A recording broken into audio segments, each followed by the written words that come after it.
Hello, friends. Welcome back to the Thinning of the Veil podcast. I'm your host, Tia Smith, and this is an interview with Colette, and it is part two of these crazy journeys that she's taking. So, hopefully, you enjoyed the first one and you went through and you watched the super cool videos.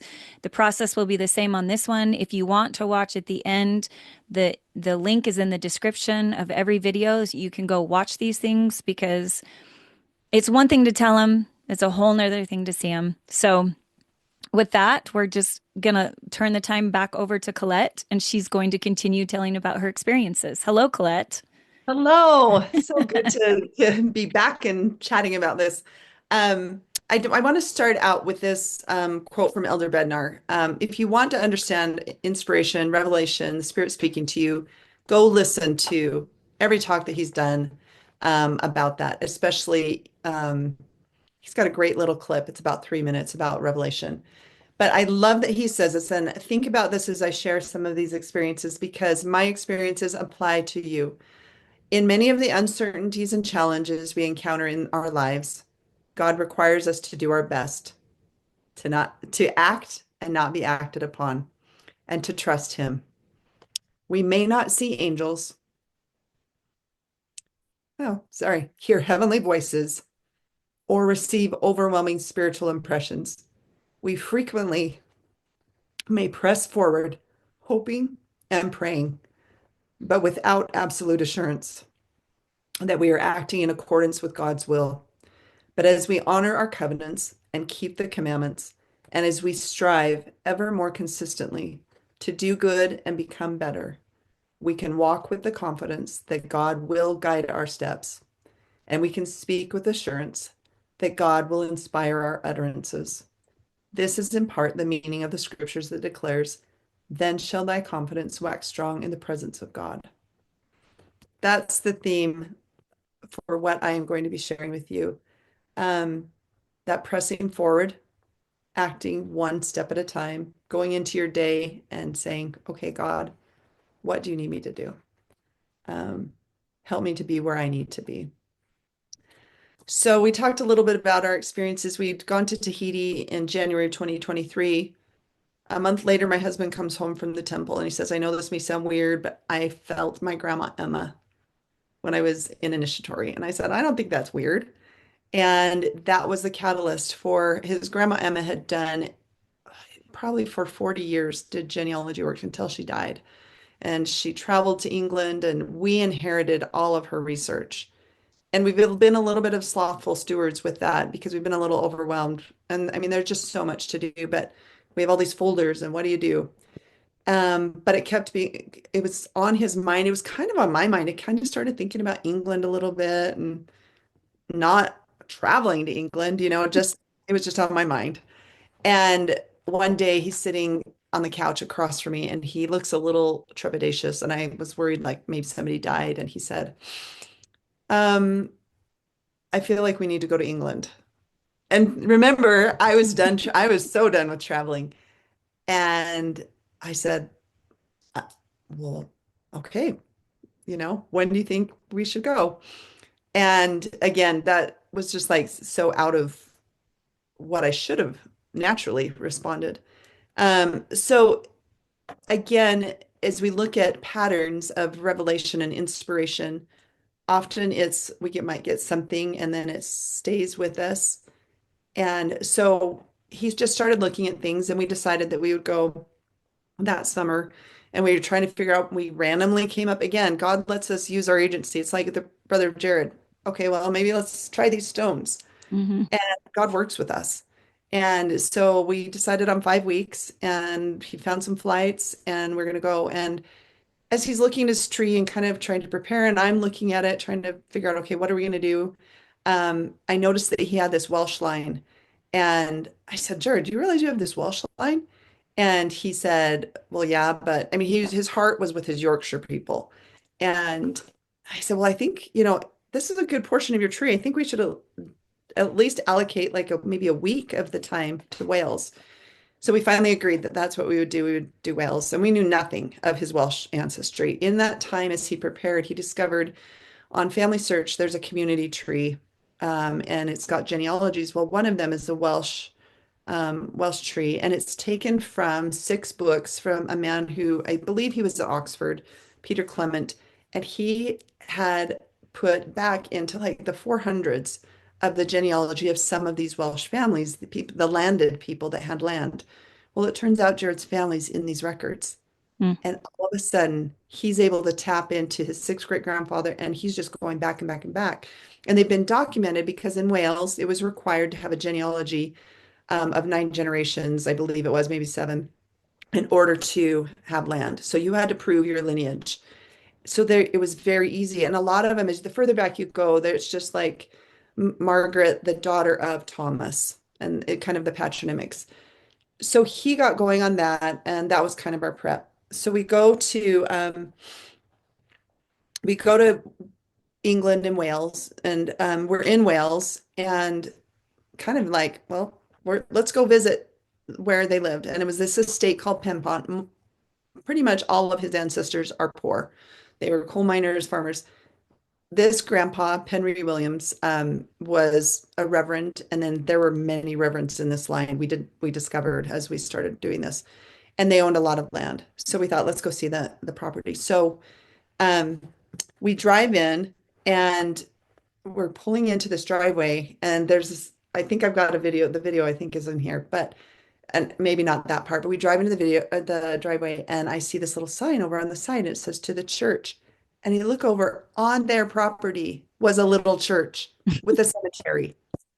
I was Well, like, he's a reverend. That makes complete sense. so I'm like, and then I was like, oh my God, this must be, they must have family buried in this cemetery. So we went and visited just kind of walked around the grounds. And then we went back to the church, and we just got going using our Billion Graves app and photographing the cemetery.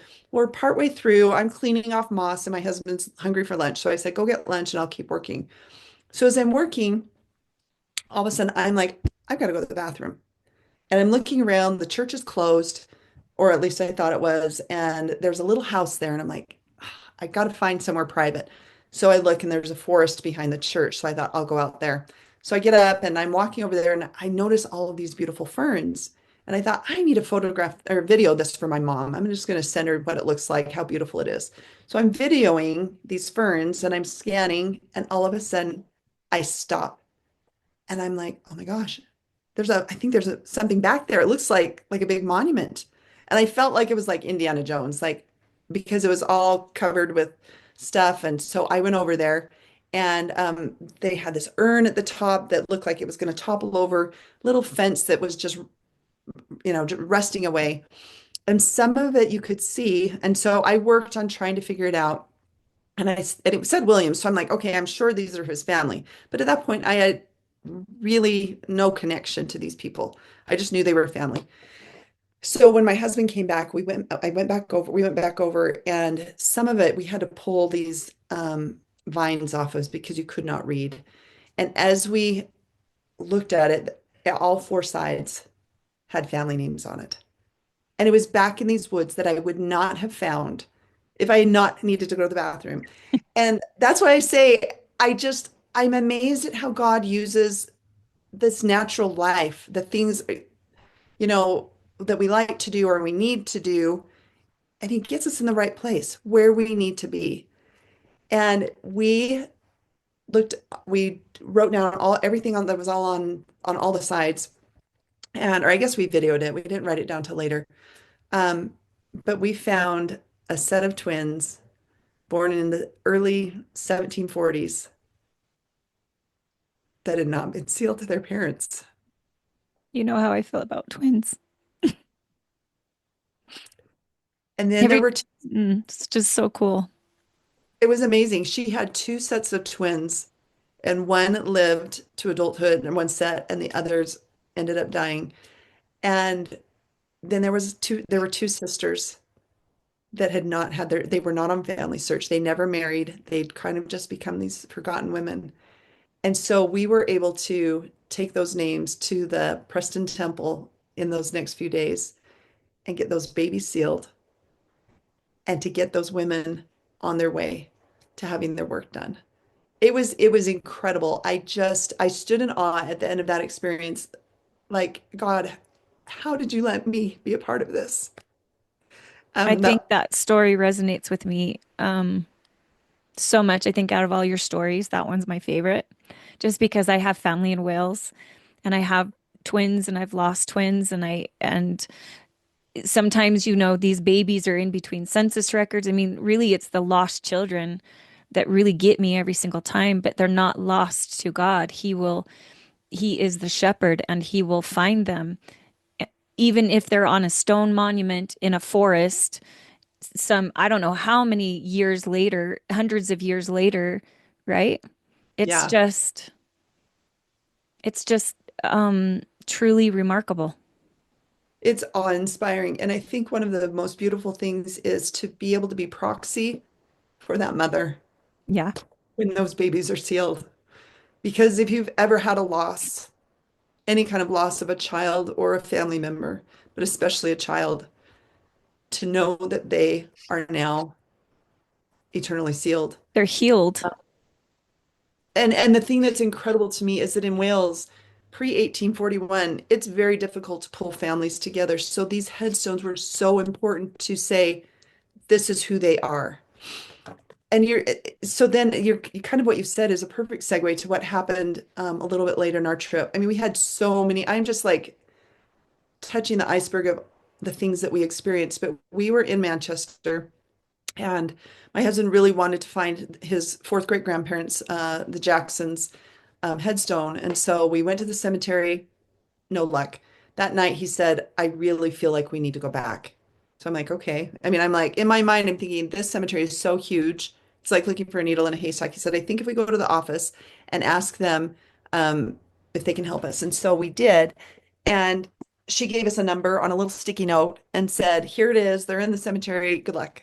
I have no idea where it's at. We have no map.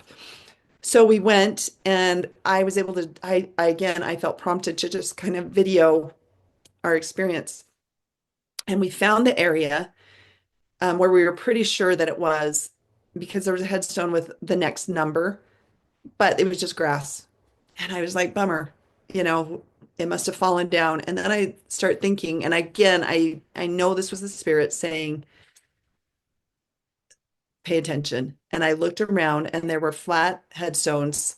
They're just the flat ones. And I all of a sudden realized they might be under the grass. So I grabbed a little stick and I go into the sod, clunk. It was like I hit buried treasure. I'm like, oh my gosh, I think it's under here. So I said, Jared, you've got to run to a hardware store and get a shovel. So he goes and buys this little shovel and we start to kind of dig around where we think they're the edges. We ended up pulling back the sod. It was like 3 or 4 inches of sod. It was heavy. And there we see Jackson. It was his John Jackson, his grandfather. And then his grandmother was there. But the thing that was the surprise was there was a little grandson, John Bright Jackson, 5 months old. And I was like, holy cow. So we're like, who does he belong to? And we looked on FamilySearch, no John Bright Jackson anywhere. Within that next day, through our kind of looking around and promptings of the spirit, my husband discovered that he was the son of their oldest son. And because he was born in 1863 and died 5 months later, he was between the censuses. And nobody would have even thought to have looked for him. It was absolutely amazing. And we were able to seal that little baby. So fast forward, we've had these amazing experiences in Wales and England, and we kind of think we're good. And that fall, my daughter says, we're thinking about going to Croatia. And I said, sign me up, we'll go with you. And and then at that point, I'm like, okay, we're good. Well, and the closer it got, the more I'm like, oh, I don't know if we should be doing this financially. Is this the best thing? And anyway, so we thought, okay, I think we can make this work. We'll use points for our stays for hotels. So we're going to minimize the expenses. The week that we were supposed to go to Croatia with them, we're sitting at dinner talking about the itinerary. And I said, is there any way that we can switch our flight? Because we're going to land. I realize we're landing on our anniversary. And I'm like, we're going to be so jet lagged. We're not going to want to do anything. And Jared said, if they'll charge us an arm and a leg. And I said, well, can you just try? So the next day he's messaging the airlines and he texts me and says, I'm on with them and I think they're going to do it. They ended up bumping us to the day before for free. They, instead of flying through Seattle, kind of backtracking, they put us through New York and they gave us first class, no charge. Absolutely a miracle. And we were supposed to land at 9:30 on Friday. We were going to be landing on Saturday in the afternoon. So I'm all of a sudden I'm like, wow, we have 2 bonus days.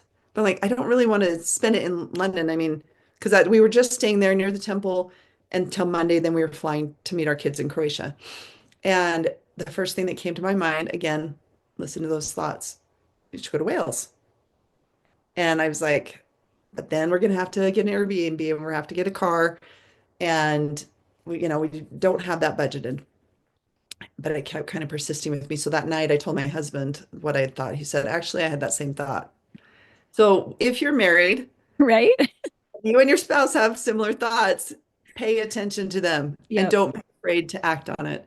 Yep. So we were still a little afraid. We were like, okay, let's see if we can do it. It wasn't until we were on the plane that he finally actually clicked the button to book our Airbnb so that we were going to stay in Wales. And he tells me, he said, okay, when we get to the airport, we have to book it because if we can be really timely, we'll have 1 hour to go to this little archive in Wales because they're only open Thursday, Friday. We're getting there Friday. And so we did. We made it to that archive. And I had no idea what we were doing there. I was just like, I was along for the ride. We end up in that 1 hour finding his ninth and 10th great grandfathers. We were blown away. I was sat in awe and thought, there must have been angels in that little airline office enabling us to be able to get to Wales to do that. And then the next day, because of our bonus day in Wales, we were able to go up to the National Archives and we found several wills that gave us the names of the wives and children and son-in-law. And these were from the 1600s. I mean, it was phenomenal. So that was our second time back to Wales.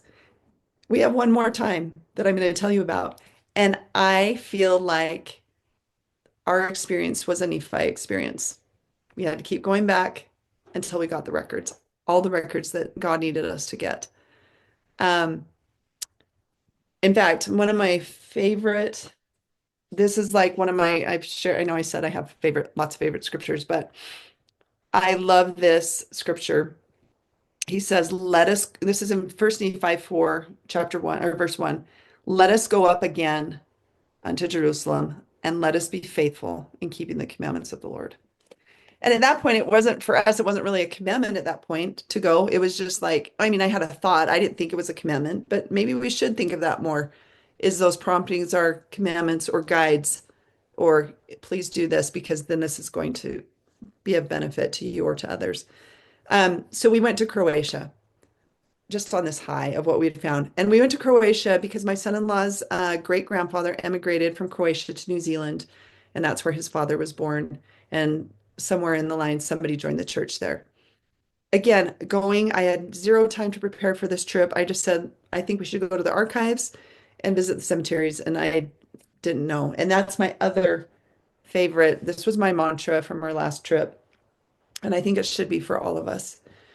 It's in First Nephi 4:6. And I was led by the Spirit, not knowing beforehand the things which I should do. So we went, and as we actually kind of backtrack a little bit, as we were preparing for this and trying to figure out how long do we stay on this little island of Korčula where his family was versus let's go to Slovenia and see all of the fun stuff there. My daughter and I both kind of had this feeling we should stay more time on Korčula. And so we cut out the fun stuff in Slovenia. And I mean, we saw just a little bit, but we stretched it out, which was such a blessing because of what you will see next. So this is a picture of my son-in-law, Matt, and with Antonia, who was our Airbnb hostess. So once we decided to stay for basically almost a full week on the island, we needed lodging. And Matt just happened to have a cousin who's a member of the church who just happened to have moved back to the island from New Zealand a few months before. So she reached out on the Facebook community page and said, does anybody have any places to rent? And Antonia had these two cute houses that used to be chicken coops. They're like stone chicken coops, but as you can see in the background, they were renovated to be Airbnbs for $50 a night. I mean, Wow. That's Can you believe cool. it? So we go, we stay one night at another Airbnb, and then we reach out to her and just say, when can we check in? And she says, you can check in now, which was great because we're like, good, we can get settled in before we go to the archive. Little did we know how important that checking in early and meeting specifically with her was. Because as we're checking in and giving her our passports, she said, well, what brings you here? And Kirsty said, well, we're looking for my husband's great grandfather, Yakov Shegedin. And as soon as she said Shegedin, Antonia just perked up and she's like, can you say that again? And so then she says it again and she says, Yakov Shegedin Chali. And we're like, well, maybe. It ended up that she got on the phone and she was able to make phone calls to two different cousins of Matt's that he had no idea lived on the island that she knew. Wow. We were astounded. So she said, I think they want to meet with you. And so we're like, oh, great. So we went on our merry way and we went to the archive and we met with an amazing archivist. And he comes out with these files and sets them on the ground. And they were the wills and other legal documents for his fourth great grandparents, his third great grandparents, and there was somebody else. But he just opens up these folders, and I'm bummed that it doesn't show the pictures of it. But maybe if there's, I can't remember if I did a video on this, but it was absolutely amazing as he's reading through these documents and Matt's looking on his phone at his family tree app and like, oh yes, that's them. That's them.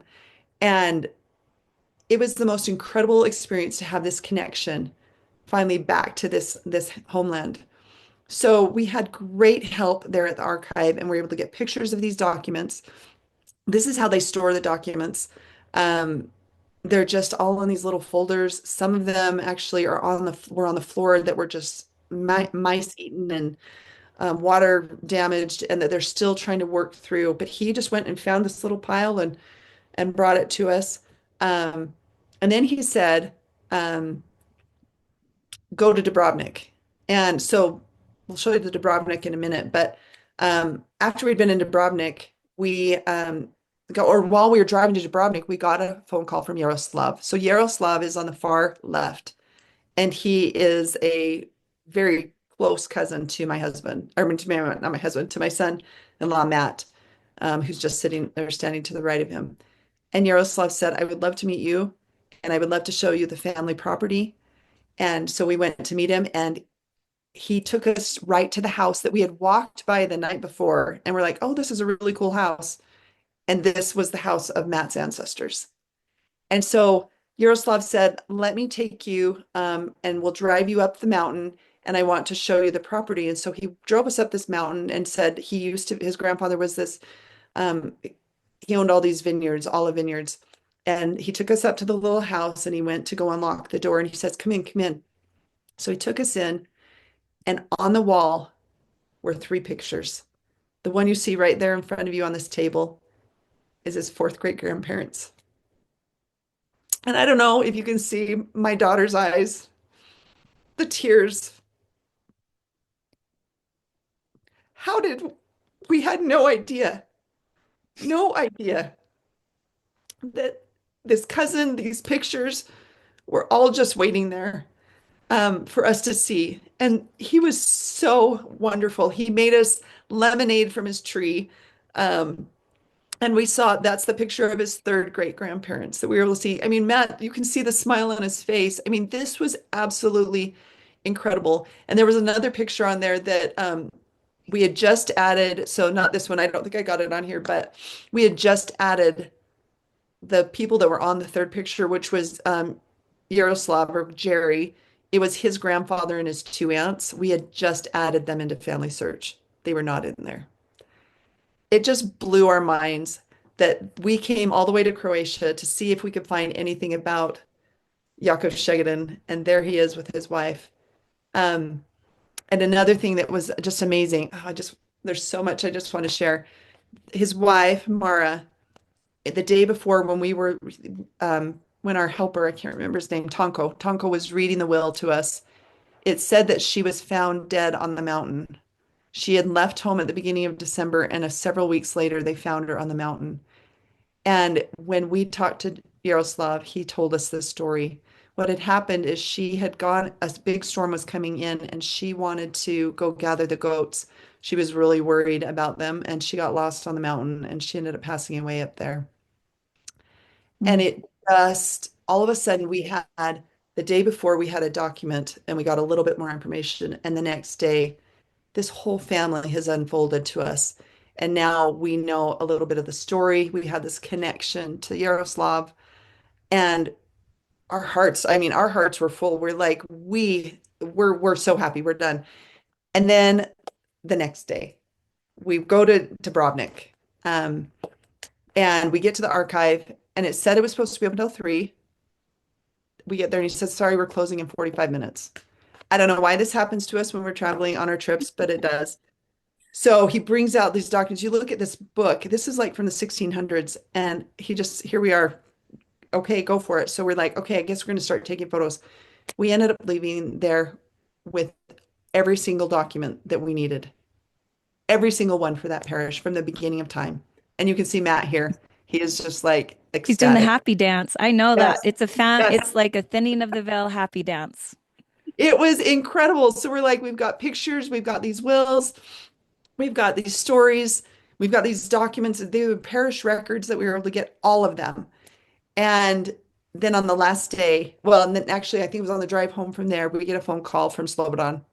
And this is Matt and Slobodan. And Slobodan says, we thought he said make you a meal, but he took us to dinner and fed us this traditional Croatian meal.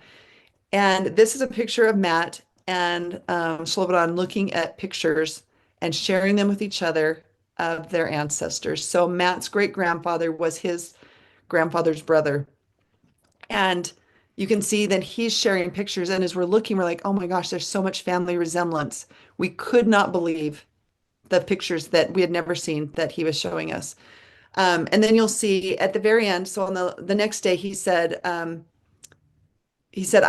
night he said, tomorrow I want to take you to see the properties, the houses. And we were worried. We're like, oh, is it going to be the same place where the other cousin had showed us? And he showed us a little bit of that, but some of it was different. He took us to a cousin that spoke no English. We tried to have conversation. And in the middle of the conversation, this man gets up, walks back, sets these papers in front of me. It was 48 pages of genealogy. We just, as we walked away that day, and this man was a little inebriated while we were talking to him. My son-in-law, who is a comedian, said, I feel like we just got the brass plates from Laban.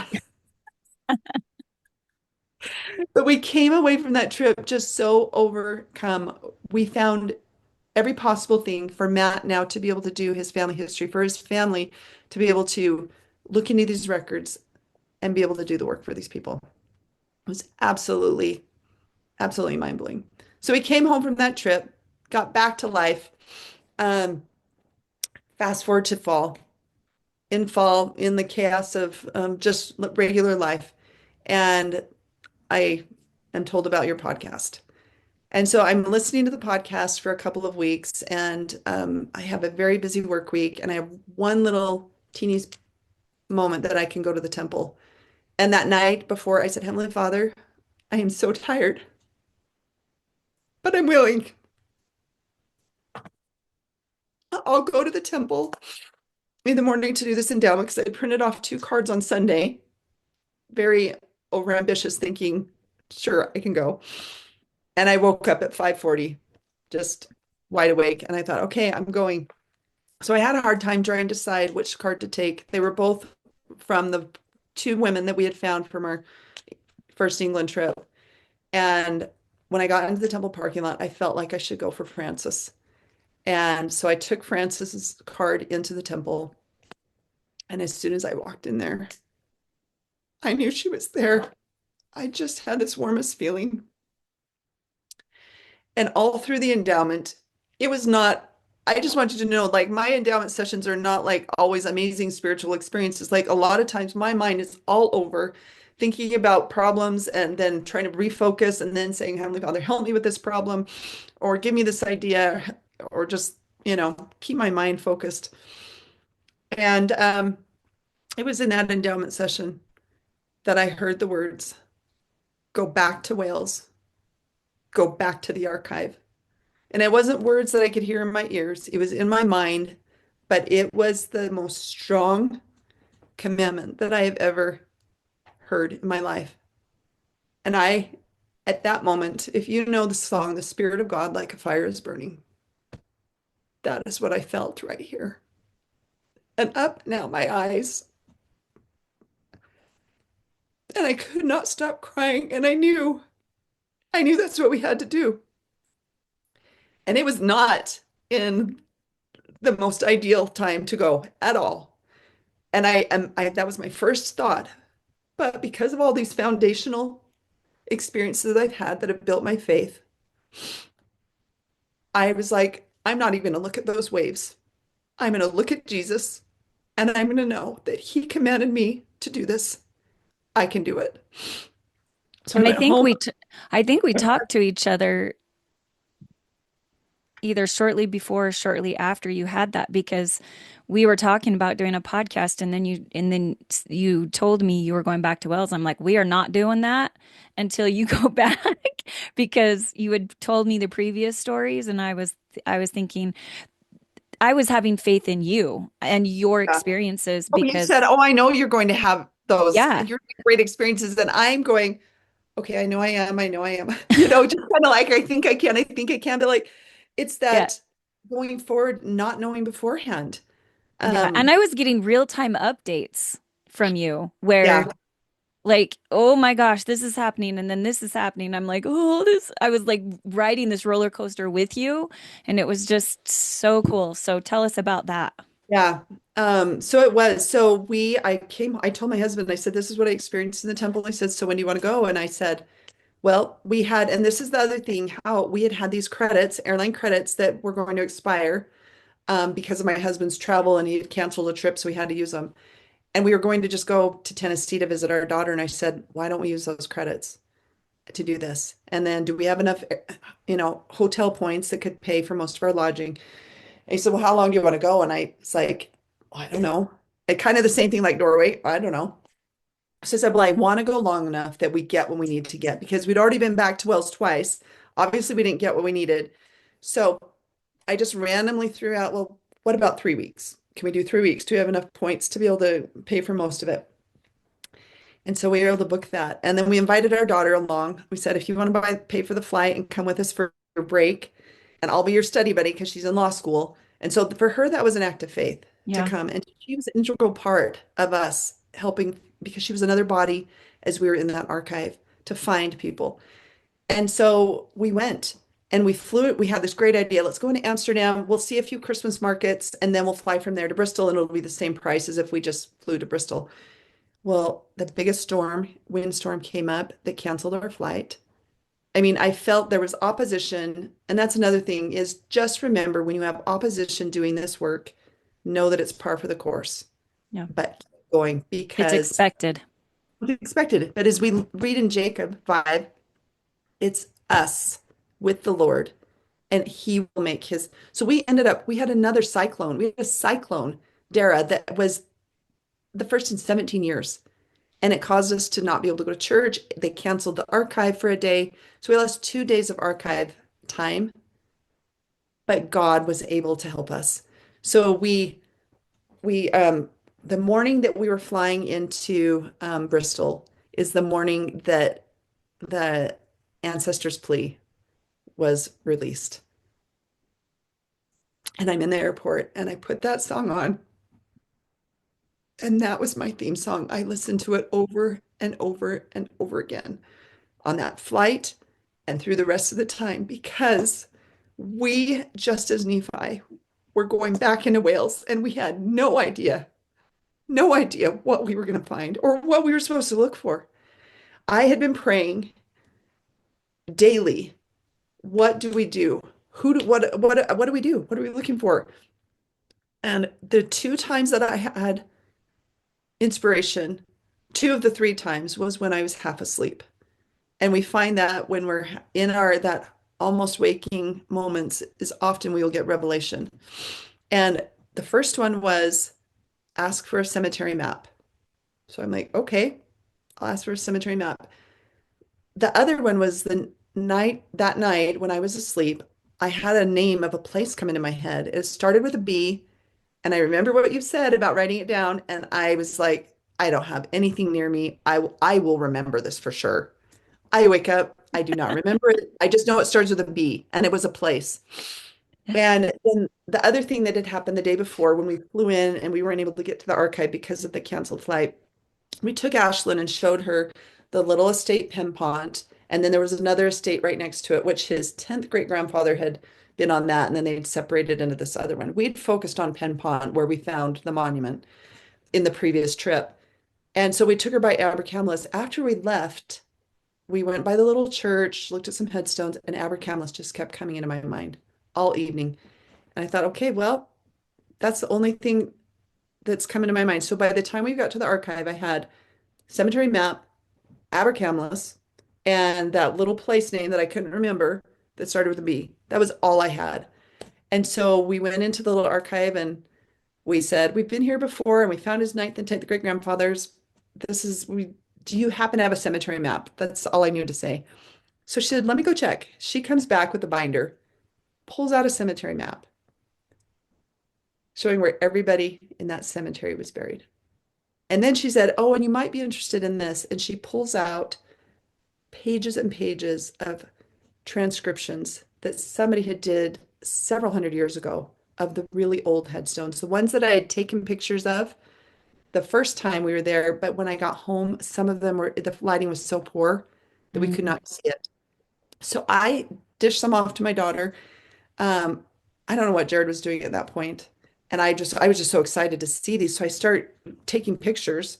And on the sixth page, all of a sudden I see Bulgoed pop up and it was a place name. And then I look at the name and it's William Llewellyn. It was like my husband's like sixth great uncle. And he was one of those headstones that I had showed my daughter the night before that was poor quality and I couldn't see the bottom half. The entire thing was written out. I was Now, blown away. was that the That B, was the B. that That was was the B the place B that I word, didn't B place? remember. Yeah. And so I start reading through it. I start comparing, and everybody was on FamilySearch except for a little 8-year-old boy. It Mm. was so incredible. I'm like, this was our first thing that we had as we went forth, not knowing what we were going to do. I'm like, thank you, Heavenly Father. If it was just for him, thank you. If But it's it was just not for for one, how great shall be me. your joy. Yes. I was just like, this is it. This is great. And so we just that day, we were immersed. I said, okay, Abercamlis, do you have anything about Abercamlis? She's like, we've got boxes and boxes. What do you want? And I said, okay, let's see. So she brings out some boxes and we start going through the documents. They were back to the 1500s. There were wills, there were deeds, there were marriage agreements, and they were all about his family. Every single one was the family because it was an estate. They just kept every single important legal document that they had. So I think the earliest was 1589. Like as we unfolded, because they're made out of animal skin, these records, they're really hard to open because they probably were opened up once or twice in the last two, three, 400 years, whatever. Yeah. So we end up one of the big finds. Well, I mean, there were so many, but You were constantly like texting me pictures. I'm like, no way, this is so amazing. so many. We have thousands of pictures on Yeah. my phone, and I felt very overwhelmed. I feel like that was mission number one. Mission number two is now going through each of those. And so I told Heavenly Father, every day I will touch one of those photos, even if it's just to crop it, if I'm too tired and I can't. But I'm going to work on finding out how they are connected and Mhm. adding them to our tree. So one of them was a marriage document, and my daughter's. Oh, actually, let me do the will first. So there was a will, and it was the Owens family, these ninth and 10th great grandfathers. And it was a marriage document in relation to, I'm trying to even remember. Is that what it was? No, it was a will. It was will of one of those. And it ended up, we found three missing daughters of this grandfather we found back in May. One of them was Francis, a different Francis that never married. Another one, her name was Susan, and she married, it said, the wife of John Brewster. We're like, holy cow, to be able to get that connection. So that night when we got back from the archive, my daughter Ashlyn could not stop looking. It was just, she just kept working. She found over 70 family members because of that name in that will. So we were able to get all of those people added into FamilySearch. We found another document. It was a marriage document. And I look at it and the name just sounds kind of familiar. I said, Jared, don't you have, I'm blanking on his name right now. Don't you have this guy in your tree? And he said, yeah, that's my sixth great grandfather. I'm like, this is his like marriage document. So little background, if you have any kind of property of significance, when you got married, you had to have a legal contract to guard the rights of the woman as well as the man. And so in this, it lists, oh, it was James Powell. It says James Powell, and then it talks about his father, Jenkin Powell, and I think his wife was Anne Penry. And he said, no, that's, I'm reading it to him. He said, no, that's not his dad. And he says, he shows me on FamilySearch. No, his dad's Thomas Powell. I said, Jared, it's no, this is his dad. Anyway, we discovered that his grandfather, James Powell, was incorrectly linked in the 1700s to his father, to the wrong father. Mm. Would not have found that if we would not have gone back. And so we were able to disconnect him from the wrong family, add Jenkin and Anne in as his parents. And then over the next week, we ended up finding, when we went to the National Archives, we ended up finding more wills that took us back. And then some information that was floating on FamilySearch just in the records to pull it all together to go 4 more generations back. Mm. It absolutely, absolutely mind-blowing. And yesterday, I was trying to take a nap and I couldn't. And I woke up and I thought, okay, I'm going to go do, Jared said, I've got a stack of names that need baptized and I don't have anybody to do them. So I said, I'll do them. I did not realize that Eleanor, who was the mother of Jenkin, was one of those names. I didn't even know it until I got home. And um, was it when I got home? No, it was when I did the baptism and the spirit was, it was so palpable. And I felt this feeling of, I never thought this would be possible because she was born in the late 1600s. So I worked at the temple last night and I was able to do her initiatory. And then this morning I woke up bright and early, not on my of my own free will and choice. It just happened. And I We were thought, okay. both up. I was up at 4:30. You were up. And I thought, I'm gonna go do her endowment. And so I went and I went to the temple this morning. Um, but I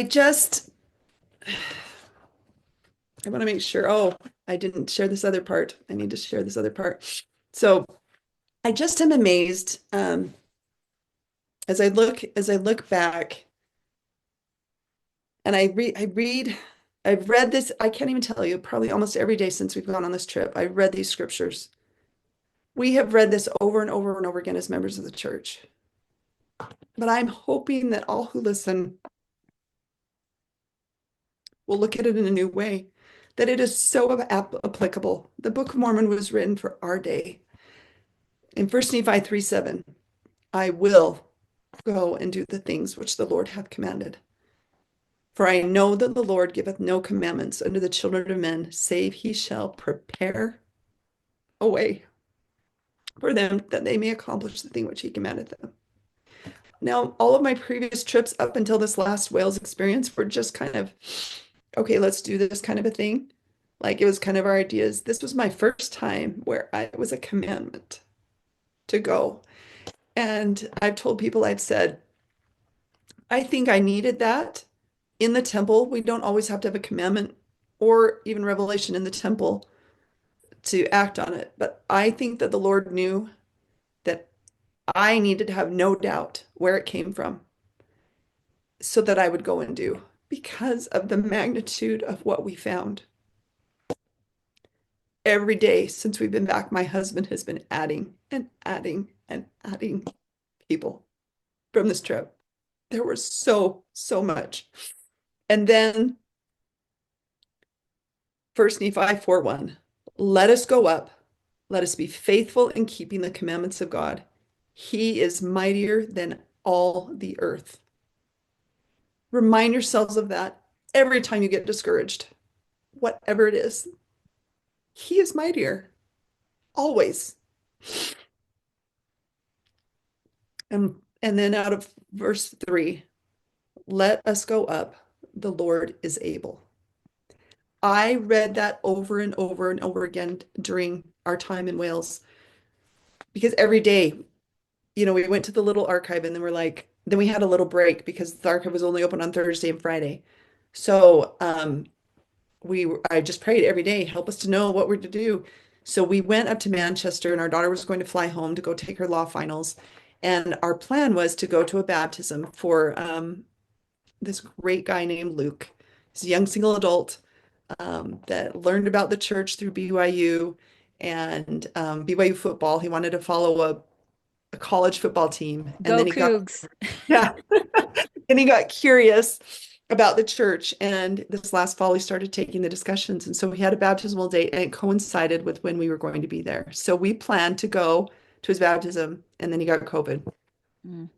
Like, and again, how does God work through the things that we think are unfortunate? So we take our daughter up to Manchester. She flies off, and we were like, well, the archive isn't open till Thursday. We've got a few days. What do we do?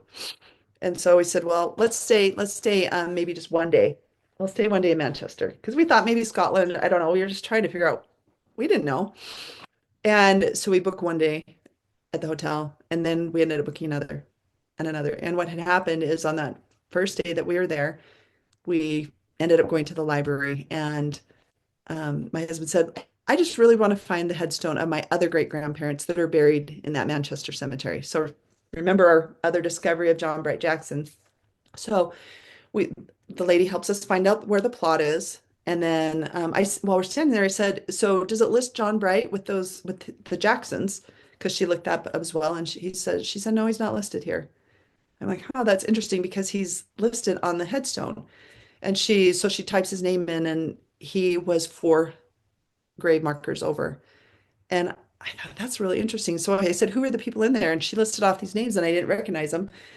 And so I said, okay, well, let's give me that number too. So we went to the cemetery and we found the spot where his other grandparents were buried. So their children married each other and then they joined the church and emigrated to Utah. So it's these grandparents of these pioneer people. Mhm. And I just want to say to all of you who are listening that have pioneer ancestors and have heard the phrase, oh, it's all been done. There's so much work to be done. There's that one to find, or two, or many.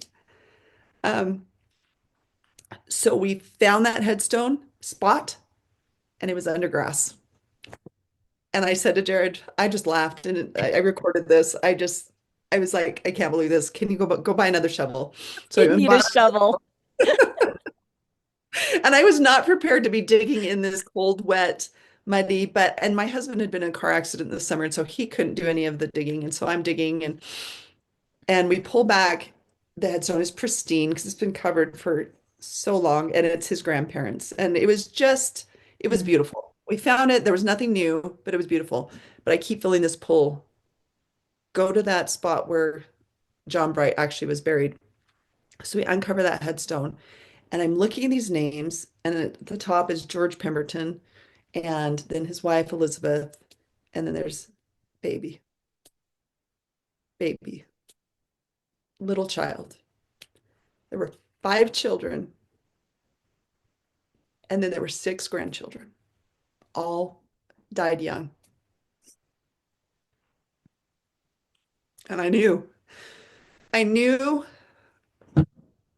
that we'd been led to that spot for a reason.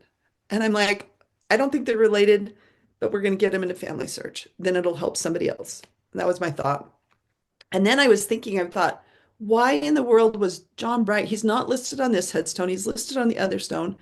And I look at one of those babies who died at several months old and died the day after little John Bright died. So I think these two babies had died right at the same time. This grave was opened up probably for convenience. Yeah. He was buried in that same plot and then later memorialized on his grandparents' headstone. So that night we go home and I start to put him into FamilySearch, and the George Pemberton's in there. His temple work was done in 1974. Elizabeth's in there, and she's waiting to have she's it's shared with Temple, um, the her endowment, and they have one son. Hmm. And all those five babies were not on there. And that one son, it was his children that were on there. We were able to find 11 children on that headstone that we were able to add into FamilySearch.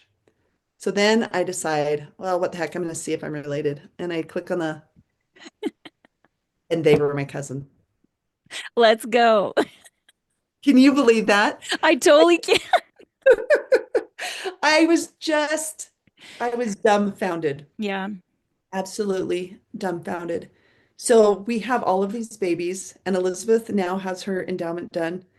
And so I'm hoping that this weekend that we can go and seal those babies to Elizabeth and George. Had no idea that we would go back to that exact same cemetery and find people that I didn't even know were related Yeah. and be able to get them into FamilySearch and to be able to get their temple work done. It was just mind-blowing. And then I think the final the final little story, I mean, there were so many more things that happened, but it was praying daily. Heavenly Father, help us. When we had that 2 day little I call it a little miracle bonus trip right before Croatia, I had discovered that there were 7 letters from Anne Williams, who's Jared's, I think it's his aunt, one of his great aunts, and this was the early or late 1700s, to this Maria Yates, who was her cousin. And we tried to get it, and they said, sorry, you have to give us 3 days notice before we can, because we have to pull it out of the archive. So I was determined to find those letters this time because I am like a Jane Austen. I'm a Downton Abbey fan. I love the old English everything. So I thought this will be really fun to read these letters. So when we get to that archive, the day after that really big storm and everything to be canceled, I didn't think they were going to be able to get it for us because I'd been a little bit late in requesting it, but they bring it out and it's in a bound book, these letters. And absolutely incredible. You feel like you're reading like a Jane Austen book, the writing of this cousin to this cousin that just loves her cousin so dearly. And it turns out that this cousin actually married into the family.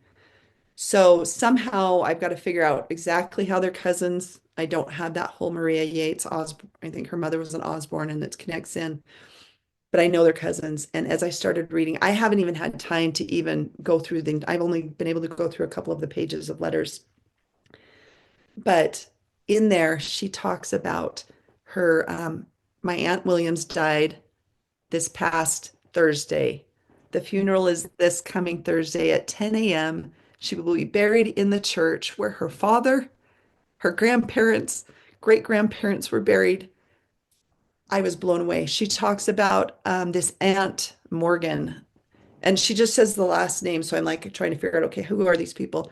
This Aunt Morgan who um, was married a second time. I have no second marriage at all for her. So that is something that I now get to go forward and see if I can find. Um, she also in this letter, she ends up talking about the will of this aunt that died and everything she gave and to who she gave it to and how they were related. I mean, it just blew my mind. Blew my mind. Um, So so what I have you learned? What is the main takeaway from all of this? What is the one thing that has stuck with you um about like either God or the pattern of revelation or how these things happen? What is it that stuck with you? I think that I think it goes back to an experience I had at the beginning of our that first Wales trip. We'd been there for 4 days. Had no idea on that trip. Even on that, I was like, I don't know what we're doing here. I'm kind of letting Jared lead, and he didn't really know. I was like, let's go see what we can find. And I was starting to have some really bad back issues. I had some other health things going on.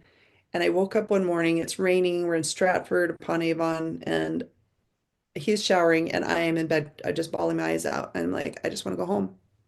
I was so homesick. And I'm like, I don't know why we're here. And the words came into my mind, and their hearts were depressed, and they wanted to turn back. And then I thought, wait a minute, that's a scripture. I need to find that scripture. So I pulled out my phone and put those, and their hearts were depressed, and it pulled up Alma 26. And I love, this is what I get from this is my lesson. And I read this over and over and over again. Um, and at the beginning of Alma 26 is the scripture I shared in part one, and I'll share that with you again. But this is when I went to Alma 26 and I read this. Now, when our hearts were depressed and we were about to turn back, behold, the Lord comforted us and said, go amongst thy brethren and bear with patience thine afflictions, and I will give unto you success. And I held on to that. And I had little promptings of, I found a chiropractor that helped my back. And he gave me this little thing that helped me in the car so that my back was good the whole rest of the time. And then when I came back, I studied I read this whole chapter a lot. But when I came back, um, these are the things that stuck with me is I go back now to that first verse that I shared, and I liken it to myself coming from Utah to Oregon. But previous to that, I applied it this way. And now these are the words of Ammon to his brethren, which saith thus, my brothers and my brethren, behold, I say unto you, how great reason have we to rejoice. For could we have supposed when we started from the land of Utah that God would have granted unto us such great blessings? And now I ask, what great blessings has he bestowed upon us? Can ye tell? Behold, I answer you for our brethren, the Welsh and the English, were in darkness. How many of them are brought to behold the marvelous light of God? And this is the blessing which hath been bestowed upon us, that we have been made instruments in the hands of God to bring about this great work. Behold, thousands of them do rejoice and have been brought into the fold of God. Behold, the field was ripe, and blessed are ye, for ye did thrust in the sickle and did reap with your might. And then it goes on to say, and this is what I want to say to all of you as a testimony of the things that I've experienced and of the things that I know that you will experience as you act in faith and just start small. Take one name to the temple. This is in verse 8. Blessed be the name of our God. Let us sing to his praise. Yea, let us give thanks to his holy name, for he doth work righteousness forever. For behold, if we had not come up out of the land of Utah, these our dearly beloved brethren, who have so dearly beloved us, would have also been strangers to God. Yea, and this is my testimony. I know that I am nothing. As to my strength, I am weak. Therefore, I will not boast of myself. These experiences we have are not in any way boasting, but wanting to show God's hand if we're willing. In his strength, I can do all things. Yea, behold, many mighty miracles we have wrought in this land of Wales, for which we will praise his name forever. Behold, how many thousands of our brethren has he loosed from the pains of hell, and they are brought to seeing redeeming love. And I have felt that in the temple as I have gone to do their work. Yea, let us glory in the Lord. We will rejoice, for our joy is full. And then the final thing, Yea, who can say too much of his great power and of his mercy and of his long suffering towards the children of men? Yea, and it shall be given unto each one of us to bring thousands of souls to repentance. Each one of us has the ability to start with one. And if we will continue, this work will continue into the millennium. We are here because we were born to be at this time, to be part of the Abrahamic covenant, to be part of that birthright, to help gather his children, whether it be here on a little computer in our house, or whether God requires us to go on a mission, or whether he encourages us through the Spirit to take a stop at the side of a road to photograph a cemetery. Thank you, Colette. My friends, I hope that I'm glad I didn't have to talk very much because I was just in tears. But I think we must thrust in our sickle with all of our might, trusting that the Lord is going to lead us to places that we never thought possible. And it may not be in a foreign country, but it may be on a mountainside and it may be crossing the ocean. But it is to find those thousands of people who love us on the other side of the veil and give them the ability to covenant with the Savior that they may also sing the joy of redeeming love. So thank you so much for joining me. It's been such a treat, and I think we're tied at the hip now for a long time. And I'm hoping one day, if you get a prompting, I get a prompting, we can I want to go to Wales so bad, in England and Scotland. I will go Um, back. I will go back. Maybe one day.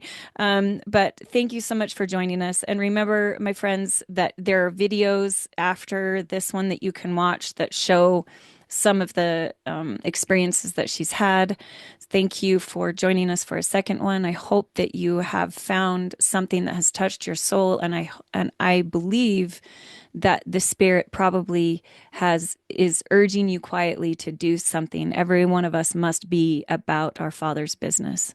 So, well, I will also put in a link to that Ancestors Please song on this video because I think it's changed all of our lives. It's like the anthem to like Yes. driving to the temple and doing the work. I put that on all the time just to keep me in that mind space. So, thank you, Colette. Thank you, Becca Sorensen, for your talents. And we must move forward, my friends. Next week, we'll be talking about the experiences that Colette has had, the experiences that you're having has actually put in a math equation, and you will find out how astronomically impossible all of these miracles have been in numerical value. And I will also share some stories from listeners who started not, they didn't think having experiences and now they're having them and they've just reached out to me. So that's next week's podcast. So thank you again, Colette. And who knows, maybe we'll need to do another one. We'll see ya. Bye, All my right. friends.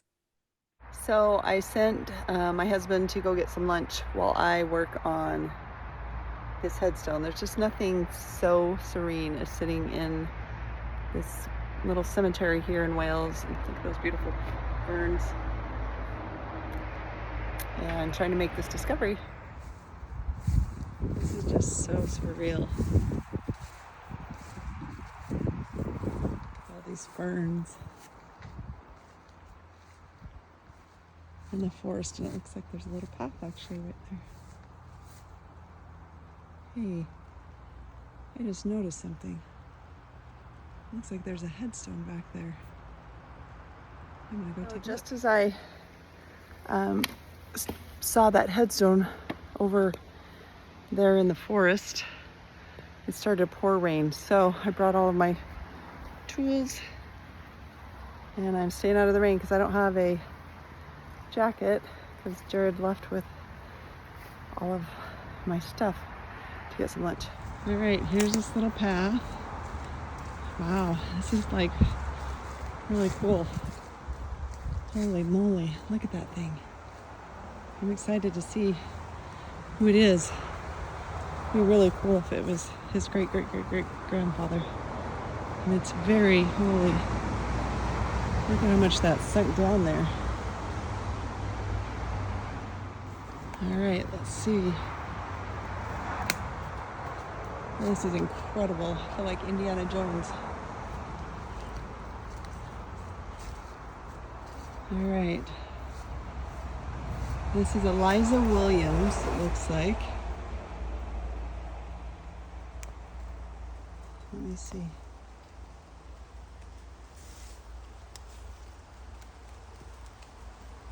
Looks like something Williams. Okay, I took a second, and actually what it looks like it says up here is Philip. Philip Williams. Oh, this is incredible. And then it says Esquire, I think, or no, I think it's like probably like the child of, see, E-S-Q something, son of Henry Williams. Not sure what that says right there. And then it says, who died the 2nd of November, 1794, aged 62. Also, the remains of Eliza Williams, widow of the above named Philip Williams, Esquire. Let's see.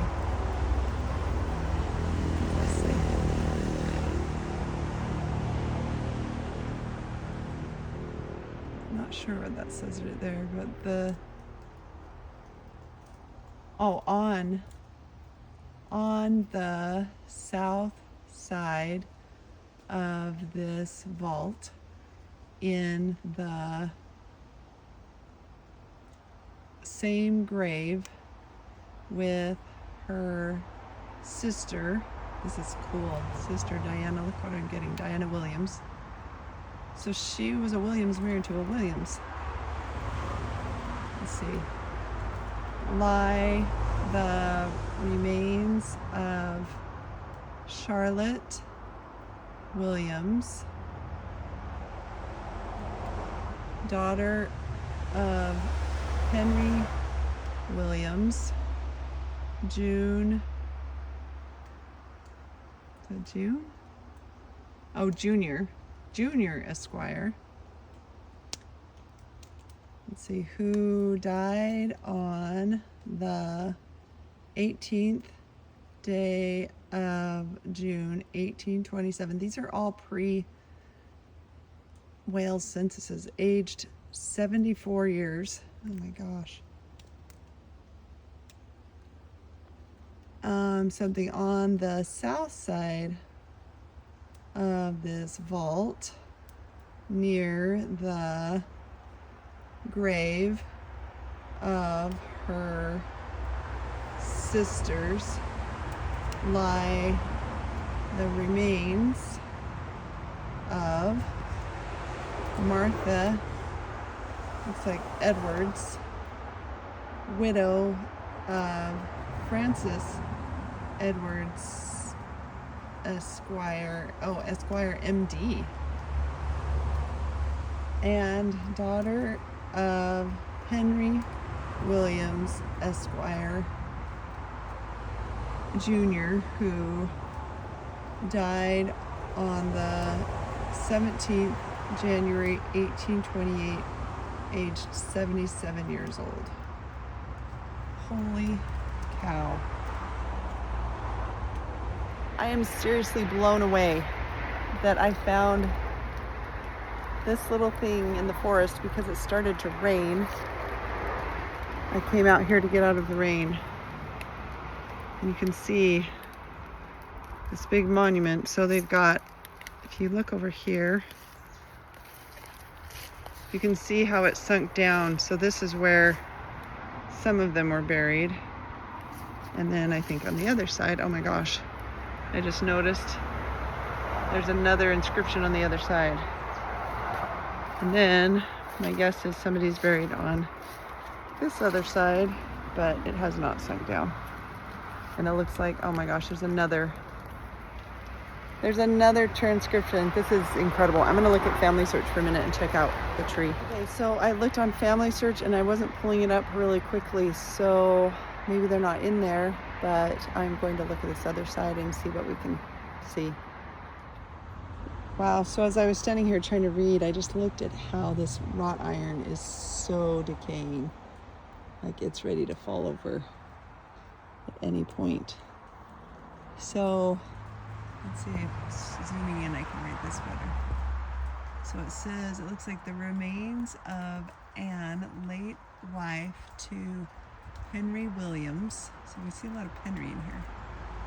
And mother, oops, sorry. This is crazy. So the little spot where I thought it was the edge of the vault, it's actually the top of a headstone. I'll show you. So I started rubbing this. Yep, here's another one. Oh my gosh. And look, it's actually a headstone. We're gonna uncover this thing. Look, it's all in the dirt.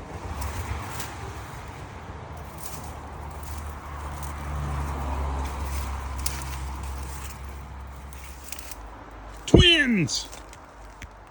Twins! There's twins! Yeah, right here. I was just cutting off this and it says twins right here. Oh my gosh. And then there's something about 7 weeks. Twins, 7 weeks, aged. Gotta pull this off over here. Very precarious.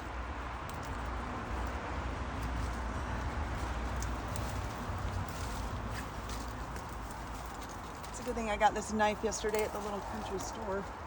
Although it's getting very dull. It says the following children is what it says at the top.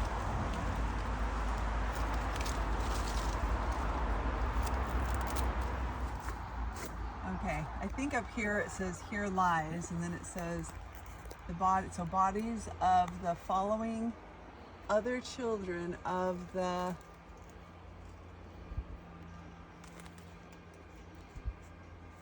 said Henry Williams. Penry, Anne, not Henry. Penry with a P. Yeah, Henry Williams. And Anne, his wife. So Penry and Anne Williams. Yeah, and his wife are interred within the church of this parish. So they're inside that building. Of this parish, in the grave of their said grandfather.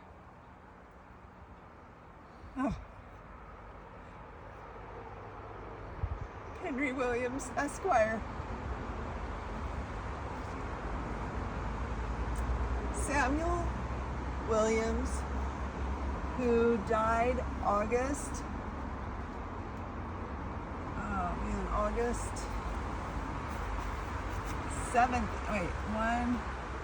17th, it looks like, 1716, aged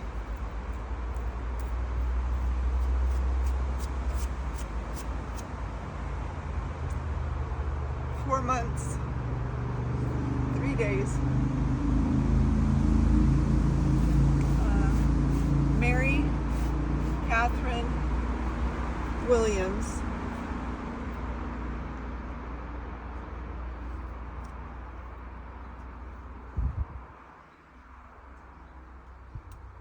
who died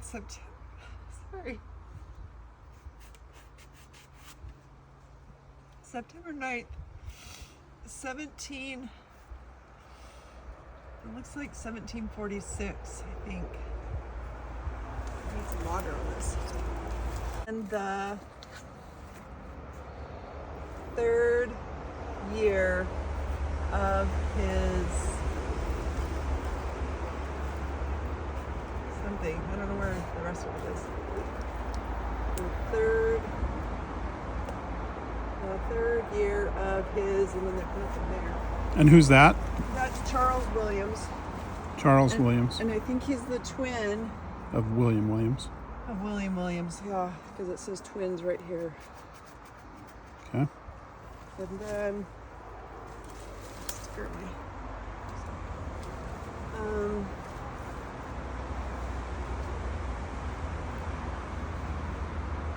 Oh, okay. So this says Charles Williams, who died March 19th, 1760 in the third, it looks like the third year of his age.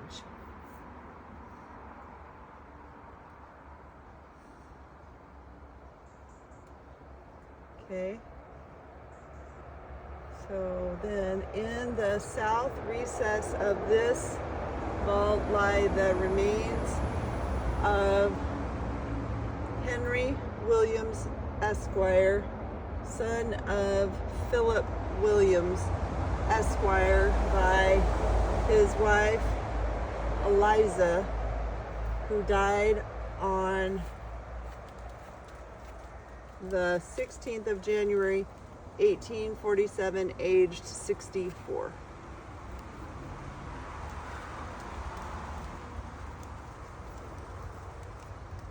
Okay, so this has been an emotionally taxing experience. So there you've got that urn at the very top that just looked like it's going to fall. But you can see we cleared off the moss and the ivy from this headstone and got all four sides. So pretty crazy.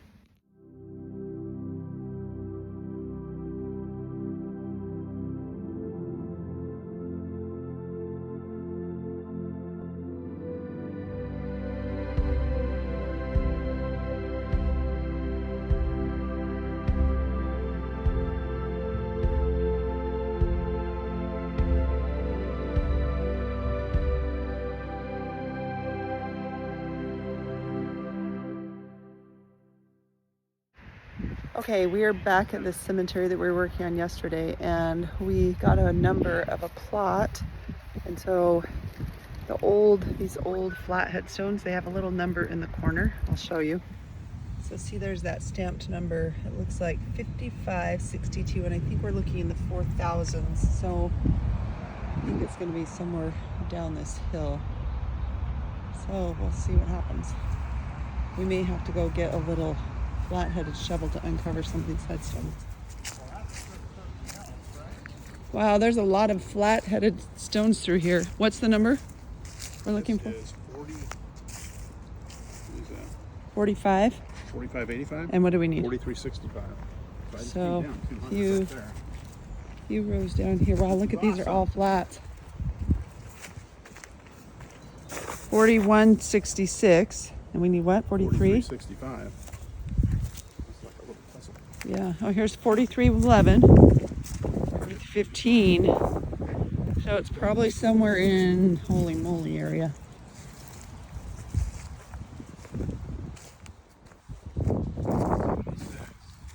I mean, say the number again. 43 what? It's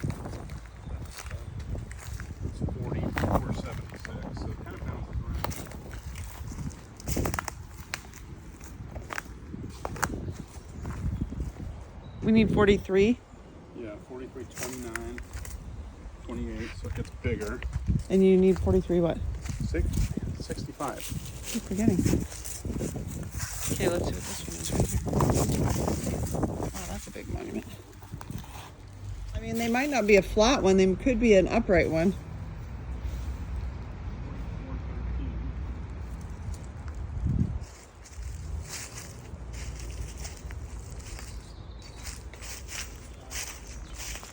Yeah, so they kind of bounce around. Huh.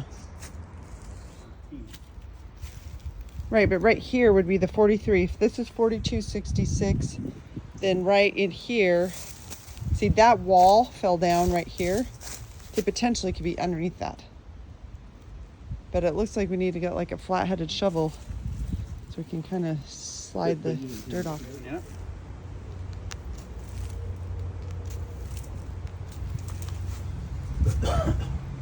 So we wandered around and we saw that there were numbering of the flat stones, and it appears that this little section right here, we've kind of tried to use a stick to see if maybe the headstone's buried like this one. So it seems like this is probably the section, this is probably right here where his grandparents were buried. And then this monument was done about 20 years after for somebody else who died. So kind of guessing that they had an upright stone, not as big as that. I don't think they had a lot of money, but it's kind of a bummer. And then now you can see that this tree that was planted right next to the headstone got cut down, but eventually just knocked over this whole wall. So if they were under this spot, there's no way to get it. Okay, so Jared just yelled to me that he found a 4366, so there must be a 4365 over on this other side. So let's see. 66. Right here. And they were number 65? 4365. So you think you're standing on their grave? Yeah, I think I'm gonna stand off of it. And then what year was this one? Oh, this was 63 and they were 48. Yeah, there's 4293, but So 4366 right there. So that means right here it'll be 65, and it's totally grown with grass. So probably was one of the uprights. Okay, so we were over there on that other side and thought we came to the area, but then my husband thought I should come over here. So I want to show you something. We think, we are pretty sure we know where he was buried, but we're noticing a grass pattern, and I'll show you this. So if you can see, there's headstone, and then there's nothing, but I don't know if you can tell. Oh, right here you really can. See how there's the grass is not growing well there, and then it's really long. So most likely there's a headstone that's sunk. So we were noticing that over here.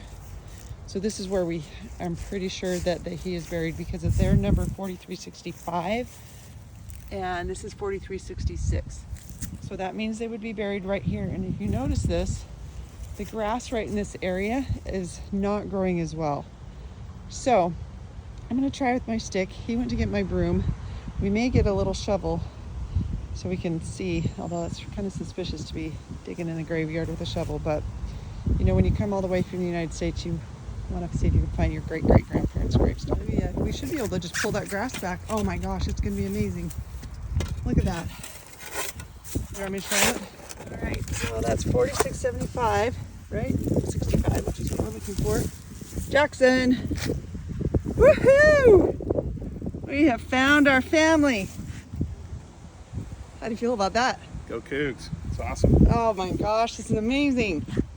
Holy cow. Okay, so we're chopping along the edges.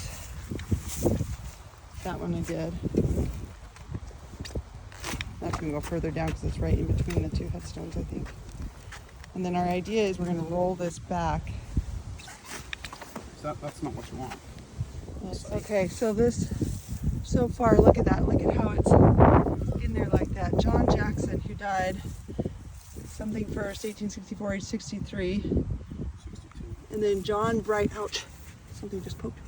John Bright Jackson of the above, who died 1864, age 5 months. And then somebody, Jackson, man, somebody just stung me. Ouch, maybe it's an ant.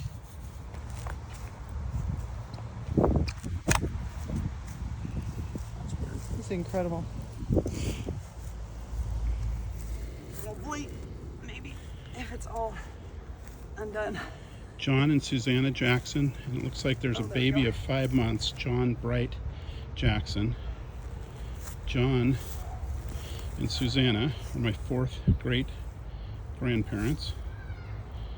Colette's got the gloves, so I'm letting her pull it. I help shovel it. Yep. There's Susanna. Oh my goodness gracious. Oh my gosh. Okay, that's probably as good as I'm going to get in this spot. We're probably going to have to chop it in half. So here's our pile of sod, and here is the completed headstone. John Jackson, who died May 1st, 1864, age 62 years. Also John Bright Jackson, grandson of the above, who died March 3rd, 1864, aged 5 months. Susanna Jackson, wife of the above, died July 24th, 1868, 74 years. So we just need to find out who John Bright's parents are.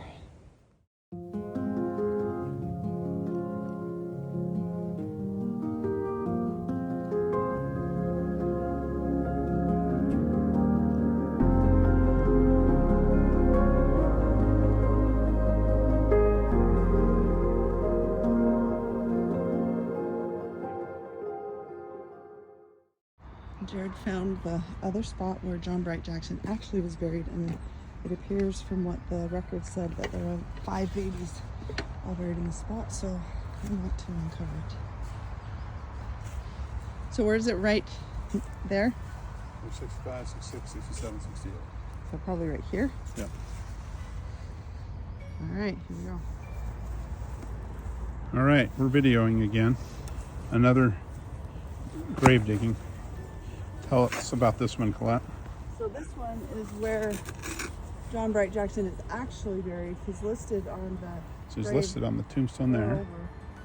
1, 2, 3, fourth one over. And the cemetery records or the Show burial he's actually records say buried that here. There's like 5 babies buried here, so I'd like to get it uncovered and see what it says.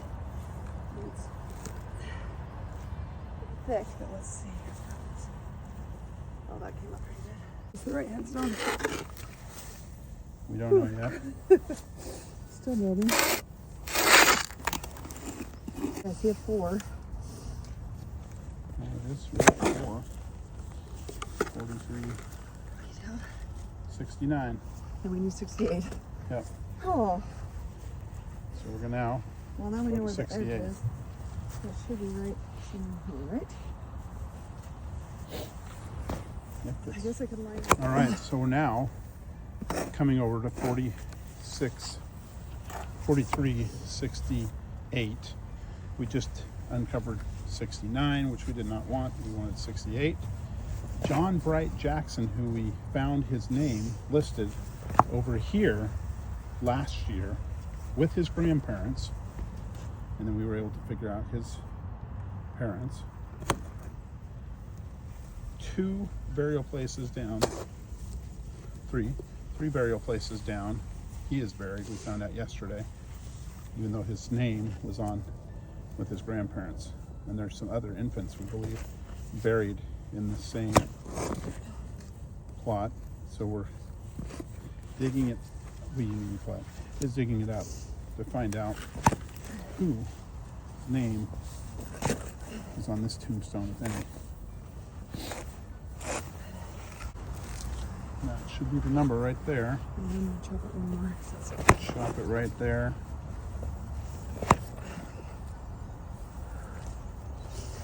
The suspense is building. We're looking for 4368. This is a lot thicker than over there. 4368. I think it's been covered for like 100 years or more. All right, what is it? Can't see it. 43. Yeah, can't see In it. memory? In memory. I have in memory. That's a common phrase used on the tombstones here.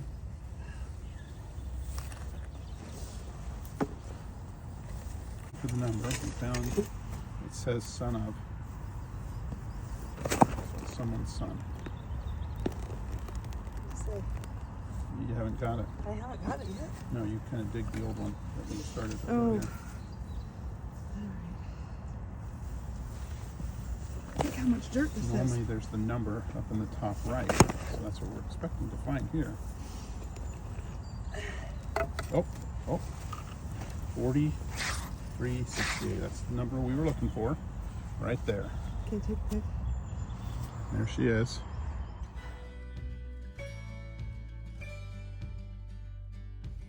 Okay, so I decided to cut this like a pan of brownies instead of pulling it like I did last year.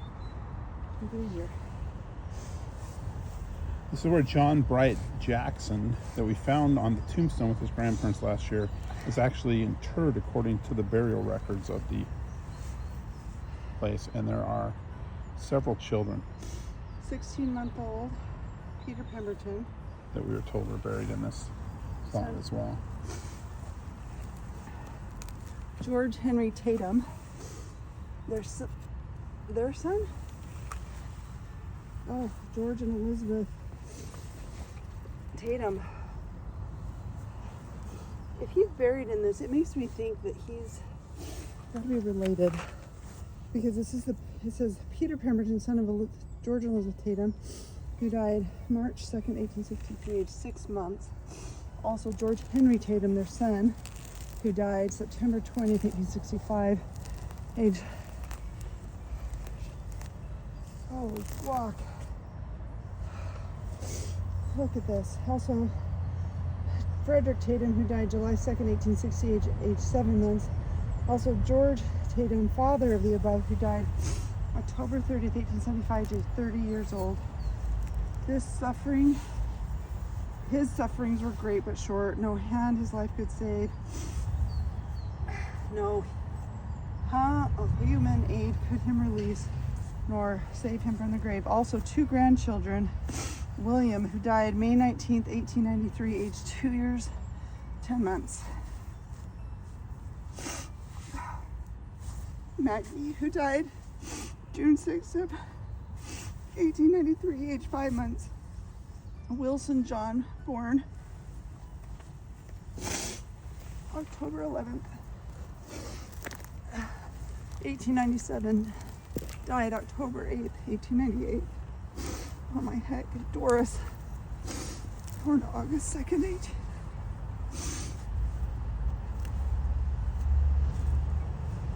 1899, died June 19th,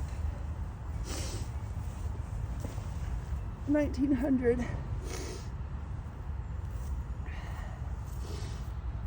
And Georgina, mother of the above children, born July 21st, 1861, died December 22nd. Oh my gosh. 1903. And George Bride is not even mentioned. John Bryant Jackson, not mentioned on there. But we were told, according to the burial records, that he is actually buried in this plot just 4 down from his grandparents.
All right, here we are. We're at the Manchester General Cemetery. Didn't think we'd be back here again. This is where we found John Bright Jackson And we discovered some things at the Manchester Library yesterday. So we're hoping to find some more information. So let's see what we find. No, I'm thinking it's one of the flat ones.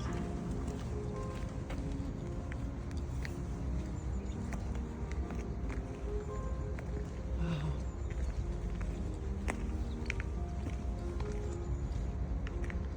This looks so different in a different light.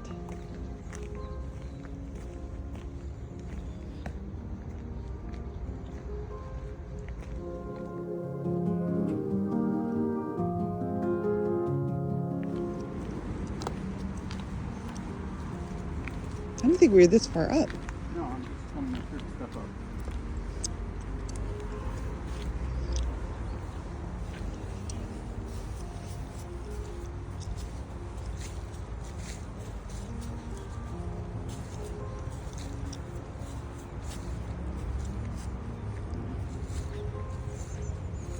$45.89. 46.80. Yeah, 45. Going up.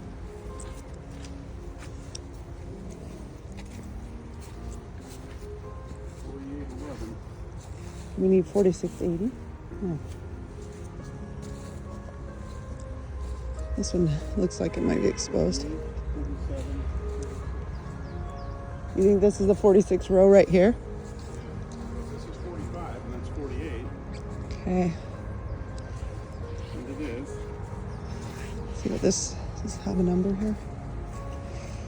This is 63. 4663.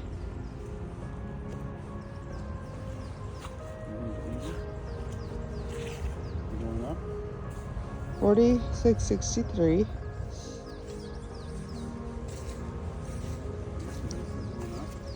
That went up to 70, so either they're going this way or they restarted the other side. Here's a number right here. Let's see what this one is. No, I think Yeah, this is 47. 46.49. So yes, it is going up for sure. Okay. And what was our number again? 80.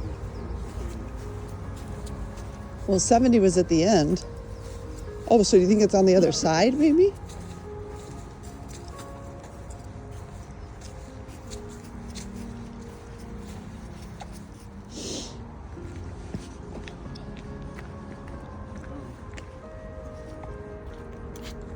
$46.76. Oh, serious? Yep. 77. No, not right there.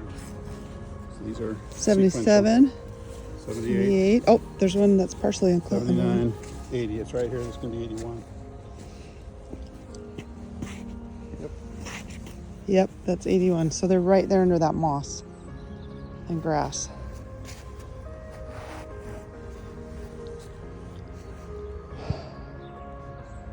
We need another shovel. Oh my gosh, how far away was that place? This shouldn't be as hard to, it looks like this is more mossy. I can probably do it. Holy cow, had no idea that we would be back here at this cemetery. That was just life-changing a year and a half ago. And again, Jared is off to buy another shovel because his Crompton family is underneath grass like this. So all these headstones right in this area have not been photographed for billing graves. So while I'm waiting for him to come back, I am going to take some photos. And luckily I've got my handy dandy Lululemon gloves that my girls got me hooked onto. So here we go. Holy cow, the first two headstones that I'm doing, oh man, hit me. I had the weirdest dream last night. I dreamt that I was going to have another baby, and I go into the delivery room and Jared's not there, and I'm wondering where he's at. And I try getting a hold of him, and I can't make my phone work because they make us turn it off. And my mom's there, my dad's there, which was cool since my dad's passed away. I thought, oh, this is great. He's going to be here. And then I see my Uncle Grant, and I see my Aunt Joan. And she walks by, and I said, wait, aren't you dead? And she gives me this little smile with a twinkle in her eye and kept walking. And I remember I kept trying to call Jared, and finally I got through on somebody else's phone, but he was talking to somebody else and couldn't hear me. And I wanted him to be here for the delivery of that baby. And it was such a weird dream. It just was weird. But my heart is just pricked right now because the first two headstones that I have seen, the first one that I took a picture of, it says Betsy Ferguson, who died March 19th, 1846, age 13 months. And then the next child, the next one on there is a, let's see, aged, it's hard to see. Can't read that one very well. Then the next headstone says Lydia Grace Johnson, who died March 9th, 1846, age 7 months. Ah, thou sweetest smiling baby, mother's greatest love and joy, came to earth to smile upon us, and then took wing and soared on high. And then the next headstone, George R. Rainforth, who died January 30th, 1846, age 6 weeks. So crazy. So I'm going to get as many of these headstones as I can.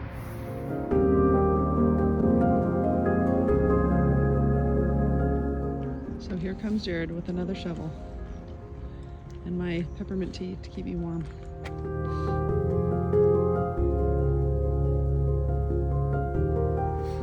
All right, Jared got the shovel. Took out a little piece. We need what number?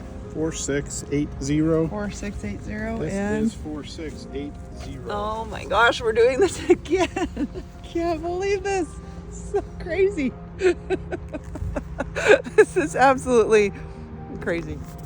All right. Yeah, this one's way easier than the other one. All right, so we got a lot of moss on this bad boy. Found out yesterday that my fourth great grandparents are buried in the same cemetery as my other fourth great grandparents that we found last year. Last year we found a baby, a grandson, that was listed on their tombstone. We thought that they were buried there. We found out yesterday that John Bright Jackson was not buried there. But we're uncovering this one slowly. I'm letting Colette do it so I can video. I had an accident yesterday. I tumbled and fell by the river, slid, and injured myself. Blood and guts everywhere. Okay. Not blood and guts everywhere. Not guts, but blood. And I'm quite sore.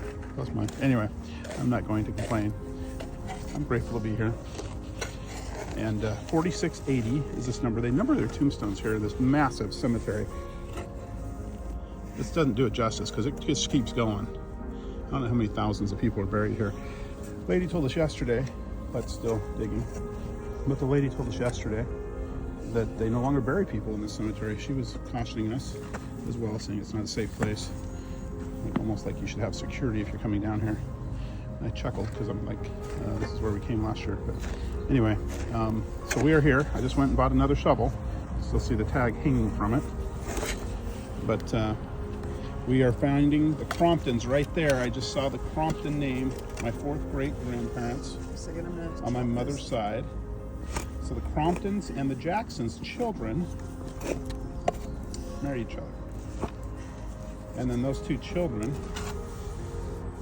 joined the Church of Jesus Christ of Latter-day Saints and immigrated to the United States of America. Okay, you want to take a pic?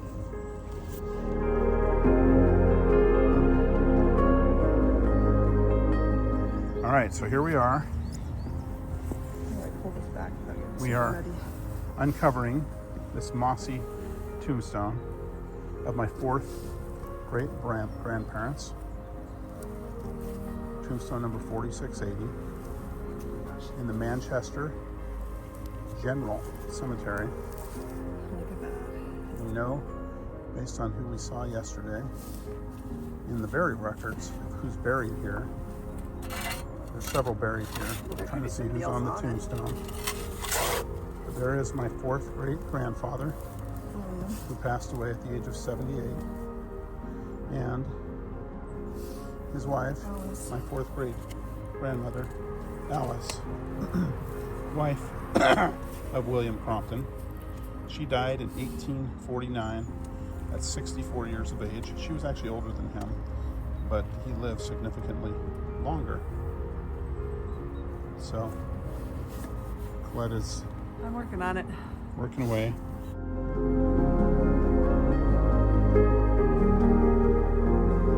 All right, so here we are uncovering the bottom of it, and we find John Crompton. Died when he was 15 years old. So we got William Jr. and Sr., which their grandfather's name is William as well, by the way. But the grandfather of William, I should say. So there's 3 Williams in a row. But then you got John, Hannah, Alice, all right here.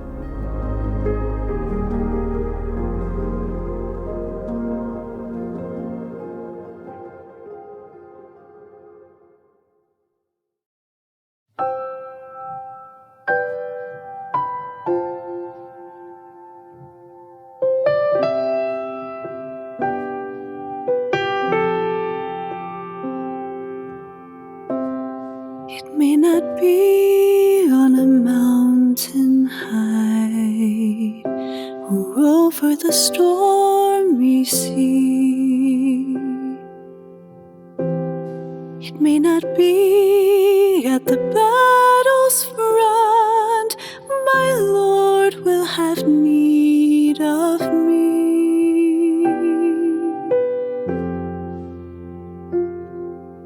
But if by a still small voice he calls to paths that I do not know, I'll answer, dear Lord, with my hand in thine. I'll go where you want me to go.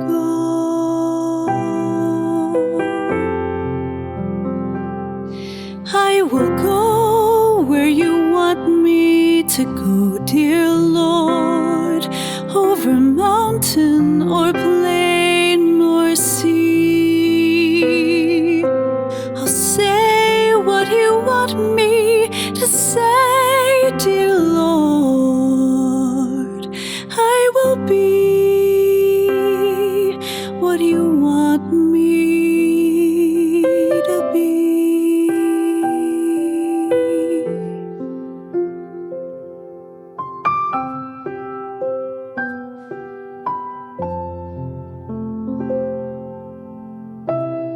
Perhaps today there are loving words which Jesus would have me speak. There may be now in the past of sin some wanderer whom I should see.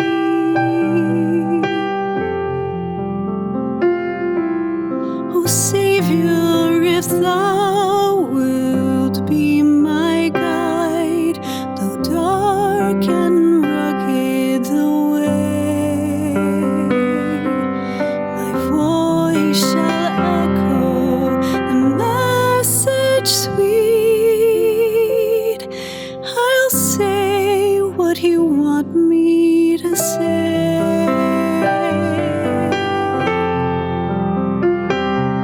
I will go where you want me to go, dear Lord, over mountain or plain or sea. I'll say what you want me to say, dear Lord. I will be what you want me to be.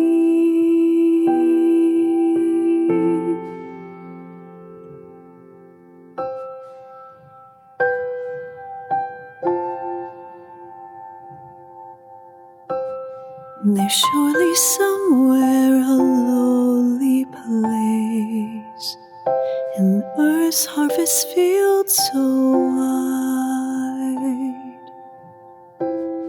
where I may labor through life's short day for Jesus the crucified.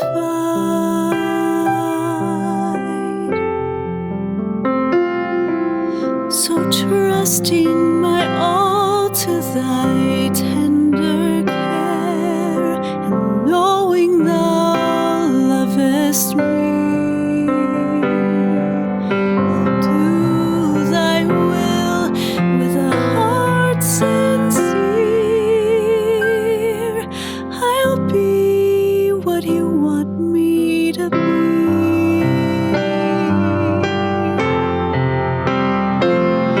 I will go where you want me to go, dear Lord, over mountain or plain or sea. I'll say what you want me to say, dear Lord. I'll be what you want me to be.